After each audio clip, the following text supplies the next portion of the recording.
ফ্রিজে গরুর মাংস আছে, তারপরে দেখি আমার হাজব্যান্ড গরুর মাংস কিনে নিয়ে আসছে। তো জিজ্ঞাসা করলাম ফ্রিজে তো মাংস আছে, আবার কেন আনলা?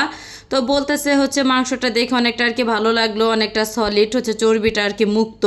তো সে আবার সলিড মাংস খেতে অনেক বেশি পছন্দ করে, কিন্তু আমার একটু চর্বিযুক্ত মাংস না হলে কেন যেন একদমই খাইতে মন চায় না।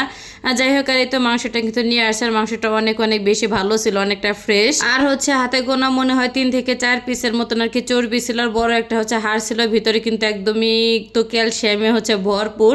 আর যাই হোক, তো এই তো মাংসটা কিন্তু সুন্দর করে আর কি আমি ধুয়ে নিতেছিলাম, তো রান্না করব।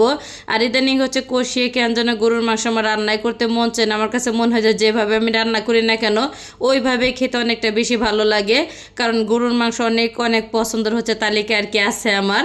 সব মাংসের থেকে না অনেক বেশি ভালো লাগে আর কি গরুর মাংস খাইতে আমার। আর গরুর মাংস রান্নার পরে আমার হাজব্যান্ড বলতেছে তরতাজা যেহেতু মাংসটা তাড়াতাড়ি রান্না করো, আর এই মাংস খাইতে বেশি ভালো লাগবে।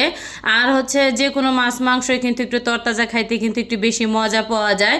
আর যাই হোক, আর এই তো এখানে কিন্তু সব রকম মশলা দিয়ে তারপর চামচ দিয়ে একটুখানি নেড়ে চেড়ে আর কি ঢাকনা দিয়ে আমি ঢেকে রান্না করে নেব। আর একবারে পানিটা দিয়ে দেবো, পরে আর কি পানি দেবো না, মাংস থেকে যে পানি উঠবে তো দুইটা মিলিয়ে সুন্দর আর কি রান্না হয়ে যাবে। তালু আর কি দেই নাই মাংসতে, তো এর মাঝে কিন্তু আর কোনো ভিডিও আমি নেই না। তো মাংসটা কিন্তু আমার রান্না করা হয়ে গেছে, যেহেতু চর্বি নাই বললেই চলে, এর জন্য মাংসটা কেমন যেন একটু খসখসা টাইপের আর কি লাগতেছে দেখতে। যাই হোক, তো মাংসটা খেতে কিন্তু অনেক বেশি বেশি মজা হয়েছে। যেহেতু আমি একটু চর্বিটা বেশি পছন্দ করি, আমার কাছে মনে হলো চর্বিটা একটু থাকলে আর কি বেশি ভালো হতো। যাই হোক, তো রাতে খাওয়া দাওয়ার পরে মাংস অনেকটা আর কি রয়ে গেছে, তো সকালে আর কি গরম করে নিতেছিলাম আমি। আর গরুর মাংস না যতটাই জ্বালানো যায় ততটাই কিন্তু বেশি আর কি মজা লাগে। আর এই তো আমি কিন্তু জাল দিয়ে নিতেছিলাম, আর ভাবলাম যেহেতু গরুর মাংস আছে সাথে একটুখানি ভাজলে কিন্তু খারাপ লাগবে না।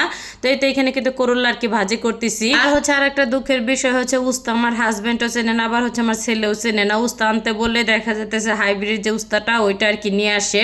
তো ছোট ছোট যে গোল গোল যে দেশাল যে উস্তাটা পাওয়া যায় ওইটা আর কি আমার ছেলে বা আমার হাজবেন্ড দুই বাপ বেটার একজন আনতে পারে না, বলে এইটাও তো একটা উস্তা। যাই হোক, তো সব উস্তায় কিন্তু খাইতে ভালো লাগে না। আবার দেখা যেতেছে হাইব্রিড উস্তা থেকে কিন্তু করলা ভাজি খাইতে অনেক বেশি আর কি মজায় লাগে। যাই হোক, তো সকালবেলা খাওয়া দাওয়া করার পরে কিন্তু এটা দুপুরে আর কি ভিডিও।